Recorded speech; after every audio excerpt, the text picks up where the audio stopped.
500 champion is with us now on this special NASCAR Race Hub. I know you love watching those clips. We enjoyed them last week when you were in studio back in Charlotte.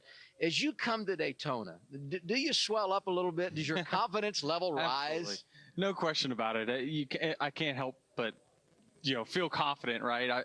I said it before. I feel like you have to have three facets to win on Sunday. You're going to have the skill set, you're going to have execution, and you're going to have luck. I believe that the driver's skill set is 50%.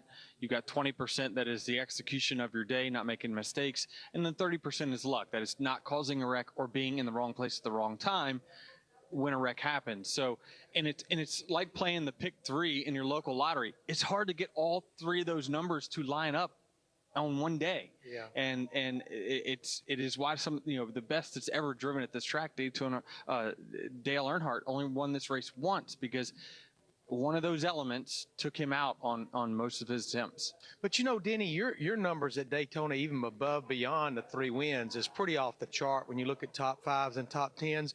You were good enough to join us on our Race Hub show last week, and you were sharing with us just what a difference this new car is, that you're still trying to figure out exactly where it needs to be when it comes to super speedway racing. Yeah, certainly. It's a different type of racing than we've seen in the past. I mean, I think the execution number that percentage probably has gone up a little more because you cannot go from the back to the front nearly as quickly as you could in the past. You could do it in less than one fuel run. I think it takes multiple fuel runs for you, if you have a penalty or you make a mistake on pit road, to get back to the actual front, not just in 6th or 7th, but the actual front. So I think execution is going to be a big one. You cannot make mistakes, and especially with the 2-wide racing that we're going to see, you better pick the right line. I have to say, Media Day is always one of my favorites of the year because everyone is optimistic, because everyone is undefeated this time of year. You get a little news, a couple of contract extensions announced today, so that's always positive. You get some bizarre stories. Earlier today, Austin Cindric told us that he had jury duty in the offseason. But the best thing today has to be the fact that you unveiled you'd like to buy a pickleball team. Where do you come up with this stuff? Yeah.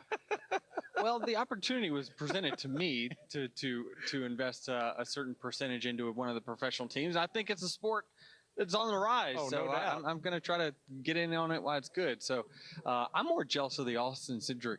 I'm such a true crime fan that, like, for him to, he didn't just have one from somebody not paying his taxes, right? He got thrown into the deep end with with that kind of trial. So certainly I've never been part of jury duty, but I'm a little jealous of Austin getting that opportunity. He's had a very eventful few weeks. He served jury duty, had to break into his own motor coach last night because he couldn't get in. So it's been pretty eventful for him. Well, he had good fortune here last year, so it's all just catching up, I guess. Denny, I like to call it maybe chasing 4. I won't say if you get your next Daytona 500 win. I'm going to actually say when you get it. You're going to join some elite company. Richard Petty, who's won it 7 times, and Cale Yarborough, who's won it 4. You would become only the 3rd driver to have 4 or more Daytona 500 wins. That's pretty cool.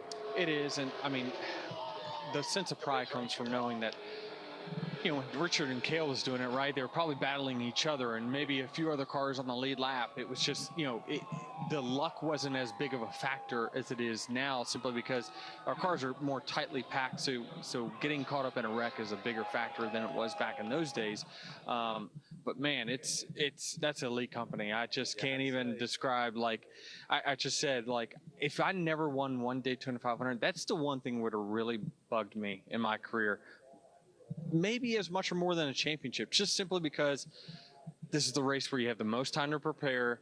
The teams bring all they got. Like, it's such a big event that, I'm glad I got one, much less, the 3 that we've got. Should you be the favorite Sunday? Vegas doesn't have you at the top of the board. You're right near the top, but do you? I mean, I think that if I have the luck factor, I think certainly I'm going to be in the picture or the story of who wins it for sure. What was the trifecta? What'd you call that thing? The three facets. Yes, yeah. What'd you call it? The Powerball? I don't know what. Some kind of lottery. You gotta have the pick 3. The pick 3. There you go. All line up, and then there's the pickleball team. Yeah, that too. Don't pick this 3. It's going downhill fast. Thanks, Denny, and good luck this weekend. Thank you, Jamie. Well, if there's anybody watching right now that doesn't know the name Travis Pastrana, I urge you, look him up. He is a legend in motorsports, and it's really an awesome thing to see you here going for the Daytona 500, but you have to qualify your way in. Why Daytona? Of all the things you've done in your life. Well, I got my first win on a motorcycle right there in Daytona back in 2000, and it's always been a dream. I mean, I think every kid that ever grew up in motorsport wanted to be a part of the Daytona 500, and we've been doing the best we ever have in rally and everything like that. And I have some great sponsors with Black Rifle and Dixon, and said, look, I have the most seat time. I've got the most pavement practice. I feel like I'm a better driver than I was. I've learned a lot about racing, a lot about, from Scott Speed, who came on from F1 and then NASCAR and into Rallycross as a teammate. Said, it's now or never, guys. Let's try to be a part of this, and putting in everything we can to go out and hopefully qualify. Well, a good thing for you, you have raced here before in an Xfinity car. You have quite a few starts there, but you're here with 2311. What are the nerves, the emotions, the thoughts going through your mind as you have to battle your way into the field, and not to mention 7-time champions trying to do the same? Oh, it's so cool. I mean, just looking at the field trying to qualify, I'm like, Jimmy Johnson, 2-time, Daytona 500 winner, 7-time Cup champion. I mean, even I got my friend Connor Daly called up. He's like, hey, I'm going to try to qualify. I'm like, oh, cool. The guy at Indianapolis with the fastest time ever on that track. Yeah, great. So it's on, of course, the truck series, I call them kids, but yeah, I mean, there's some of the most talented drivers ever trying to qualify, and it's going to be tough. But the reason we went with 2311 on that Toyota team is because, they were the first team that we called up that didn't say, oh yeah, bring your money. They said, hey, we believe that you can be a part of what's going to help us get a win. You're going to be on there. We're going to give you all the data. We're going to give you the best car that we possibly can. We want you up in the mix, and we want you helping us in that draft and do everything we can to get a 2311 Toyota up to the front. And for that, I'm really excited.